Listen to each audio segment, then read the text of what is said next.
त्रैलोक्य संपद लेख्य समुल्लेखन भित्तये सच्चिदानंद रूपाय ಶಿವಾಯ ಬ್ರಹ್ಮಣೇ ನಮಃ. ಈ ಜಾಲಹಳ್ಳಿಯ ಪವಿತ್ರ ಪರಿಸರದಲ್ಲಿ ಈ ಭಾಗದ ಆಧ್ಯಾತ್ಮಿಕ ಚೇತನ ಕ್ಷೇತ್ರವಾದ ರಂಗನಾಥನ ಸಾನ್ನಿಧ್ಯದಲ್ಲಿ ಗೋವಿಂದ ಸೇವಾ ಸಮಿತಿ ವತಿಯಿಂದ ಹಮ್ಮಿಕೊಂಡಿರತಕ್ಕಂಥ ಈ ಸಾಮೂಹಿಕ ವಿವಾಹ ಕಾರ್ಯಕ್ರಮದಲ್ಲಿ ನೇತೃತ್ವವನ್ನು ವಹಿಸಿದ ಪೂಜ್ಯರಾದ ಶ್ರೀ ಅಡವಲಿಂಗ ಮಹಾರಾಜರೇ, ಗುರುಬಸವ ತಾತನವರೇ, ಮುಂಡರಗಿ ತಾತನವರೇ, ವೇದಿಕೆ ಮೇಲೆ ಆಸೀನಗೊಂಡಿರ್ತಕ್ಕಂಥ ನಮ್ಮ ಭಾಗದ ಜನಪ್ರಿಯ ಶಾಸಕೀಯರಾದ ಮಾತೋಶ್ರೀ ಕರೆಮ್ಮ ತಾಯಂದ್ರೆ, ಗ್ರಾಮ ಪಂಚಾಯಿತಿ ಅಧ್ಯಕ್ಷರಾದ ಶಂಕರಗೌಡ್ರೆ, ಈ ವೇದಿಕೆ ಮೇಲೆ ಆಸೀನಗೊಂಡಿರ್ತಕ್ಕಂಥ ಎಲ್ಲ ಗಣ್ಯಮಾನ್ಯ ರಾಜಕೀಯ ಧುರೀಣರೇ ಹಾಗೂ ಪತ್ರಿಕಾ ಮಾಧ್ಯಮದ ಪ್ರತಿನಿಧಿಗಳೇ ಹಾಗೂ ಮಹಾಜನಗಳೇ, ನೂತನ ವಧೂರರೇ, ಈಗಾಗಲೇ ಸಮಯ ಬಹಳ ಆಗಿದೆ.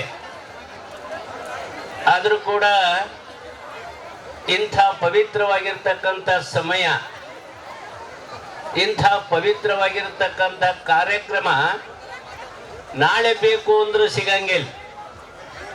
ಅದಕ್ಕೆ ಹಿರಿಯರು ಒಂದು ಮಾತನ್ನು ಹೇಳ್ತಾರೆ, ಗಾಳಿ ಬಿಟ್ಟಾಗ ತೂರಿಕೋ ಅಂತ. ಈಗ ಆಧ್ಯಾತ್ಮಿಕ ಚೇತನದ ಗಾಳಿ ಬಿಟ್ಟಿದೆ, ಸಾಮಾಜಿಕ ಚಿಂತನದ ಗಾಳಿ ಬಿಟ್ಟಿದೆ. ಈ ಗಾಳಿಯಲ್ಲಿ ನಾವು ಬದುಕುವುದನ್ನು ಕಲಿಬೇಕು ಎಂಬುದನ್ನು ನಾವು ತಿಳ್ಕೋಬೇಕು. ಇದು ಮುಖ್ಯವಾಗಿರ್ತಕ್ಕಂಥ ವಿಚಾರ. ನಾವು ಸಭೆ ಸಮಾರಂಭಗಳು ಉದ್ಘಾಟಿಸುವುದು ಜ್ಯೋತಿಯ ಮುಖಾಂತರ ನೋಡಿದ್ದೀವಿ. ಬಹಳ ವರ್ಷಗಳವರೆಗೆ ಜ್ಯೋತಿಯನ್ನು ಬೆಳಗಿಸಿ ಸಮಾರಂಭವನ್ನು ಉದ್ಘಾಟನೆ ಮಾಡಲಾಗ್ತಿತ್ತು. ಇತ್ತಿತ್ತಲಾಗಿ ಪರಿಸರವಾದಿಗಳು ಇಲ್ಲ, ನಾವು ಗಿಡಕ್ಕೆ ನೀರೆರೆದು ಉದ್ಘಾಟನೆ ಮಾಡೋಣ ಅಂತ ತಿಳ್ಕೊಂಡು ಅವ್ರ ಗಿಡಕ್ಕೆ ನೀರು ಎರಿಸಿ ಉದ್ಘಾಟನೆ ಮಾಡುವುದನ್ನು ನಾವು ಕಾಣುತ್ತಾ ಇದ್ದೀವಿ. ಆದ್ರೆ ಈ ನಮ್ಮ ಜಾಲಹಳ್ಳಿ ಗ್ರಾಮದಲ್ಲಿ ಇವತ್ತು ಸಭೆ ಉದ್ಘಾಟನೆ ಆಗಬೇಕಾದ್ರೆ ನಮ್ಮ ಸಂವಿಧಾನದ ನುಡಿಯನ್ನ ನುಡಿದು ಉದ್ಘಾಟನೆ ಮಾಡಿದ್ದು ಇದು ಪ್ರಥಮ ಅಂತ ತಿಳ್ಕೊಂಡು ನನಗನ್ನಿಸ್ತಾ ಇದೆ. ಅದು ಕೀರ್ತಿ ಜಾಲಹಳ್ಳಿಗೆ ಸಲ್ತದ ಅಂತಂದ್ರೆ ಅತಿಶಯೋಕ್ತಿ ಅಲ್ಲ. ಯಾಕೆ ಹೀಗೆ ಮಾಡಿದ್ರು ಇವರು ಕಾರ್ಯಕರ್ತರು ಅಂದ್ರೆ,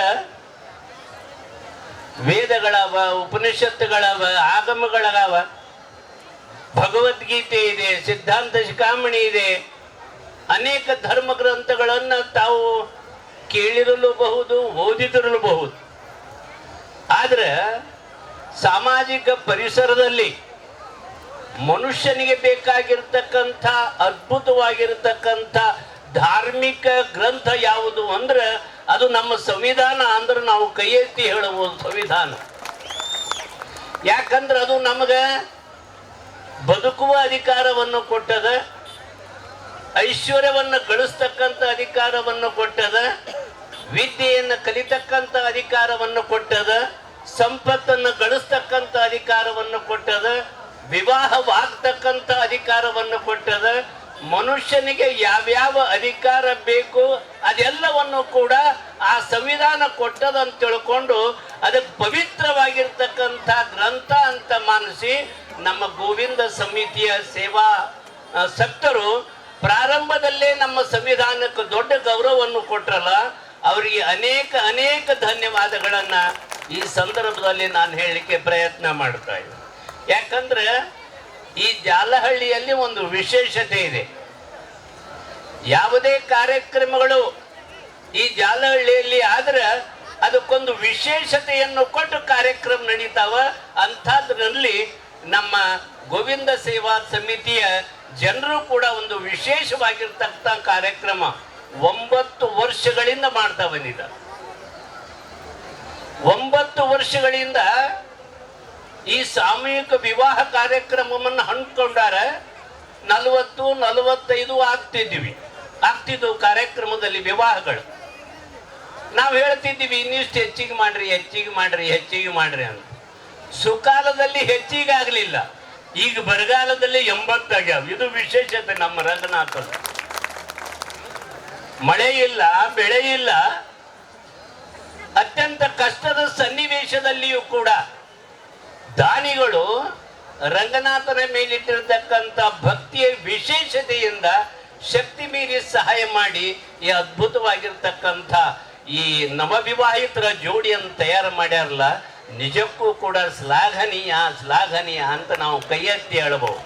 ಯಾಕಂದ್ರೆ ಈ 80 ಜೋಡಿ ಹೊಸ ಜೀವನಕ್ಕೆ ಕಾಲಿಡ್ತಕ್ಕಂಥ ಜೋಡಿಗಳಿವು.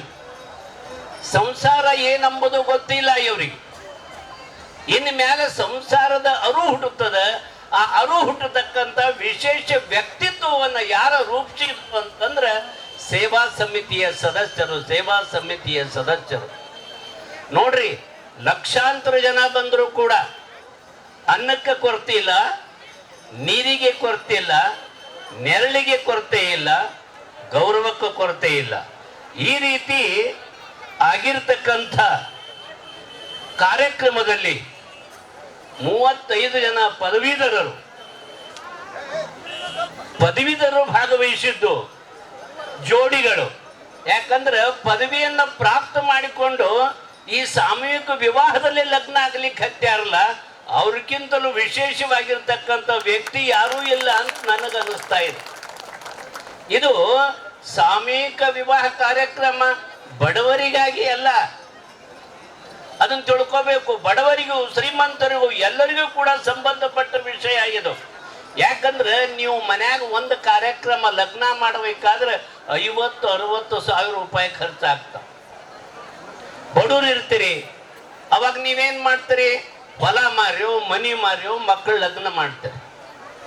ಇದನ್ನೆಲ್ಲ ಗಮನದಲ್ಲಿರಿಸಿಕೊಂಡು ಸೇವಾ ಸಮಿತಿಯ ಜನ, ನಮ್ಮ ಭಾಗದ ಜನರು ಲಗ್ನ ಆಗಬೇಕು, ದಾಂಪತ್ಯ ಜೀವನದಲ್ಲಿ ಕಾಲಿಡಬೇಕು, ಅವರಿಗೆ ಯಾವುದು ಸಾಲ ಸೂಲ ಆಗಬಾರದು ಅಂತಕ್ಕಂಥ ಉದ್ದೇಶದಿಂದ ಮನಿ ಅಂಗಡಿ ಭಿಕ್ಷಾ ಬೇಡಿ ನಿಮ್ಮೆಲ್ಲರ ಕಲ್ಯಾಣವನ್ನ ಮಾಡ್ಲಿಕ್ಕೆ ಹತ್ಯಾರಲ್ಲ, ಎಷ್ಟು ಕೋಟಿ ಧನ್ಯವಾದಗಳನ್ನು ಸಲ್ಲಿಸಿದ್ರು ಕೂಡ ಕಡಿಮೆ ಅಂತ ನನಗೆ ಅನಿಸ್ತಾ ಇದೆ. ಯಾಕಂದ್ರೆ ಅದ್ಭುತವಾಗಿರ್ತಕ್ಕಂಥ ಸಂವಿಧಾನದ ಪ್ರಮಾಣವನ್ನು ನೀವು ಸ್ವೀಕಾರ ಮಾಡಿ. ನಮ್ಮ ಕರ್ತವ್ಯ ಮಾಡಬೇಕು. ಕೇವಲ ಸಂವಿಧಾನ ನಮಗೆ ಅಧಿಕಾರ ಕೊಟ್ಟಿಲ್ಲ, ಅದ್ರ ಜೊತೆಗೆ ಕರ್ತವ್ಯ ಪಾಲನೆ ಮಾಡ್ಲಿಕ್ಕೂ ಕೂಡ ಹೇಳ್ಯದ. ಈಗಿನ ಸಂದರ್ಭದಲ್ಲಿ ಏನಾಗ್ಲಿಕ್ಕೆ ಹತ್ತಿದ, ನಮ್ಮ ಸಂವಿಧಾನ ಲಿಖಿತ ಸಂವಿಧಾನ ಅಂದ್ರೆ ಬರೆದಿರ್ತಕ್ಕಂಥ ಗ್ರಂಥ ಅದು. ಇದರಲ್ಲಿ ಒಂದು ಕೊಡಬೇಕಾಗಿತ್ತು. ಏನು ಕೊಡಬೇಕಾಗಿತ್ತು ಅಂದ್ರೆ, ಸ್ವಿಟ್ಜರ್ಲೆಂಡ್ನಲ್ಲಿ ಆರಿಸಿ ಹೋಗಿರ್ತಕ್ಕಂಥ ಶಾಸಕರು, ಸಂಸದರು ಸರಿಯಾಗಿ ಕೆಲಸ ಮಾಡದಿದ್ರ ರೀಕಾಲ್ ಸಿಸ್ಟಮ್ ಅಂದ್ರೆ ವರ್ಷದೊಳಗಾಗಿ ಅವ್ರನ್ನ ವಾಪಸ್ ಕರ್ತಕ್ಕಂಥ ವ್ಯವಸ್ಥೆಯನ್ನು ಸ್ವಿಸ್ ಸಂವಿಧಾನ ಮಾಡ್ಯದ. ಬಾಬಾ ಸಾಹೇಬ್ ಅಂಬೇಡ್ಕರ್ ಅವರು ಇದನ್ನೊಂದು ಇಟ್ಟಿದ್ರೆ ನಮಗೆ ದೊಡ್ಡ ಪುಣ್ಯ ಬರ್ತಿತ್ತು ಅಂತ ನನಗೆ ಅನಿಸ್ತಾ ಇದೆ. ಆರಿಸಿ ಹೋಗಿರ್ತಕ್ಕಂಥ ಶಾಸಕರೇ ಆಗಲಿ, ಸಂಸದರೇ ಆಗಲಿ, ಜನಪ್ರತಿನಿಧಿಗಳೇ ಆಗಲಿ, ಅವರನ್ನ ನಾವು ವಾಪಸ್ ಕರೆಸಿಕೊಳ್ತಕ್ಕಂಥ ವ್ಯವಸ್ಥೆ ನಮ್ಮಲ್ಲಿ ಇತ್ತು ಅಂದ್ರೆ ನಮ್ಮ ದೇಶ ಅತ್ಯಂತ ಮುಂದೆ ಹೋಗ್ತಿತ್ತು ಅಂತ ತಿಳ್ಕೊಂಡು ನಮಗೆ ಅನಿಸ್ತಾ ಇದೆ. ಅಂಥ ಒಂದು ದಿಶೆಯಲ್ಲಿ ಅಂಬೇಡ್ಕರ್ ಅವರಿಗೆ ಎಷ್ಟು ಧನ್ಯವಾದಗಳನ್ನು ಅರ್ಪಿಸಿದ್ರು ಕೂಡ ಕಡಿಮೆನೆ. ಯಾಕಂದ್ರೆ ಈ ಭಾಗದ ಜನತೆಯ ಆರಾಧ್ಯ ದೈವ ರಂಗನಾಥ ದೈವ ಅಂತಕ್ಕಂಥದ್ದು ನಾವೆಲ್ಲರೂ ತಿಳ್ಕೋಬೇಕು. ಪ್ರತಿ ವರ್ಷ ಇದೇ ರೀತಿಯಾಗಿ ಈ ಸೇವಾ ಸಮಿತಿಯ ಜನ 80ಕ್ಕೆ ಸೀಮಿತ ಆಗಬಾರದು, 800 ಹೋದರೂ ಕೂಡ ಮಾಡಬೇಕು ಅಂತಕ್ಕಂತ ಒಂದು ಸಂದೇಶವನ್ನು ನೀಡಿ ನಮ್ಮ ಅಲ್ಪಹಿತ ವಚನಕ್ಕೆ ಮಂಗಲ ಬಯಸ್ತಾ ಇದೆ.